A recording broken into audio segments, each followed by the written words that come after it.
loadable gun clears a legal obstacle and activists are alarmed. Or so says the New York Times, though this isn't an article that uses the term ghost gun unironically in the first sentence. For those of you just tuning in to the Cody Wilson controversy, here's a little background. Cody is the founder and director of Defense Distributed, the nonprofit organization that made people lose their minds when the group used an $8,000 secondhand 3D printer to print a single-shot pistol that looked kind of like the top of a Windex bottle.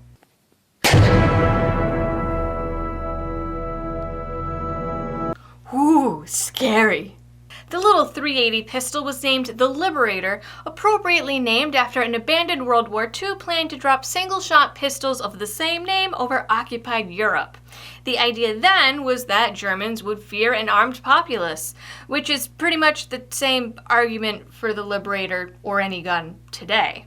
Wilson and Defense Distributed posted a video of the very first Liberator shot to YouTube and uploaded the plans online for anyone to download. The state, fearing a populace that could now print fragile single-shot pistols from ridiculously expensive 3D printers, threw a tantrum and swooped in only a couple days later, claiming that Wilson and his company had violated the international traffic in arms regulations. The designs were downloaded over 100,000 times all over the world before the State Department demanded Wilson take down the Liberator plans, as well as plans for 9 other random gun components, so that the government could review the files and make sure that nothing was violating international munitions export laws. Defense Distributed complied, but the plans were already all over the internet, from Kim.com's mega service to the Pirate Bay. They were just out there.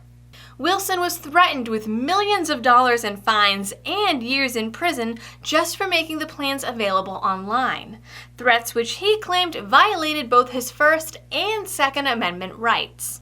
The little gun also inspired a new push to renew the Undetectable Firearms Act in order to prevent the world from being taken over by deadly ghost guns.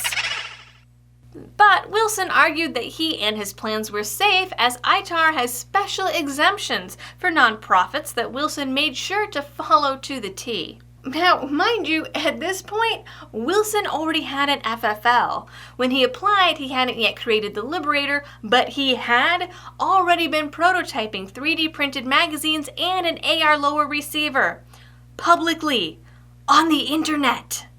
Both Forbes and Popular Science had already featured Wilson and his plans to create 3D printed guns in August of 2012. He applied for his FFL in October of that year. The ATF granted him the license 6 months later, despite knowing what he was doing. You can't tell me that they had no idea what he was planning to use it for. In December of 2012, months before he even released the plans for the Liberator, Wired magazine named him one of the 15 most dangerous people in the world. The magazine accused him of wanting to radically change the government and dismantle all manners of gun control, which, let's be honest, would be pretty awesome. Other people who made the list were El Chapo, Assad, and terrorists whose names I can't pronounce. Yeah. Wired compared Cody Wilson to those guys, which is like totally rational. 3 years later, Wilson still hadn't heard from the State Department whether he had a green light or not, so naturally, he teamed up with the Second Amendment Foundation to sue the government. And as of last week, he won. Well, what really happened is the Justice Department turned tail and settled the case with an agreement that would now allow Americans to, quote, access, discuss, use, reproduce, or otherwise benefit from the technical data in Wilson's plans. And not only that, but the government actually agreed to pay nearly $40,000 of Wilson's legal fees, which, even though it's only about 10% of what he and his company actually spent, is insane. The lawsuit hinged on the argument that the files are still only lines of computer code and thus could be considered a form of expression. Therefore, forcing their removal would be an act of censorship. The lawsuit also argued that this would be a violation of Second Amendment rights, as the files implicate gun possession rights. As far as Wilson sees it, gun control is now effectively dead. So dead, in fact, that he had a weird fake funeral for it and buried American gun control. And with 3D printing technology getting better and cheaper every year, he might be right. Starting July 27th, Wilson can begin posting open source files for every gun available for commerce up to .50 caliber. Even more surprising, according to a press release from the Second Amendment Foundation, in the settlement, the government recognized and acknowledged that all semi-automatic guns up to .50 cal, including AR-15s and similar rifles, are not inherently military. That means that states with assault weapons bans could face legal challenges because of this settlement.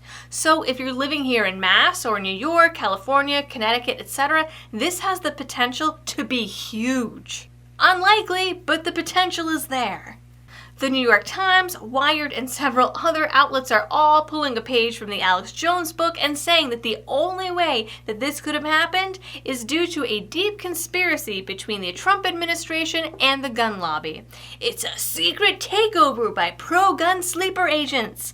The world is now doomed to fall to the hands of thugs with plastic guns, or untraceable lower receivers milled with Wilson's Ghost Gunner computer-controlled milling machine. Wired, The New Yorker, and The Guardian all paint him as a wacko nutjob whose ideas of freedom have no basis in reality. They say he's a monster that doesn't see the pain and devastation his creations will cause. They point out that every AR-15 has a lower receiver, and so this legal decision is essentially the same as committing a mass shooting. And because of that, The Guardian says, Cody Wilson and his supporters don't actually support real freedom. They only support fake freedom. In reality, several judges and lawyers looking at the case said that the government probably just realized that it couldn't win and didn't want to spend any more resources. While this doesn't put a literal rifle in everyone's hand, it does make them available to anyone who might want one. Several journalists, lawyers, and judges have all pointed out that there really is no meaningful way to regulate 3D printed guns or the plans to make them. Once they're out there on the internet, they're public domain. And once they're printed, they can't exactly be tracked. I've been saying for years now that ultimately it will be technology that destroys big government, and 3D printed guns are just another step in that direction. That is your Second Amendment and firearms news for the week. Please don't forget to like, share, and subscribe. And if you really like my videos and want to help support my channel, you can do so over on Patreon or through a one-time donation through PayPal, Bitcoin, or Litecoin. Until next week, thanks for watching. Stay safe and happy shooting.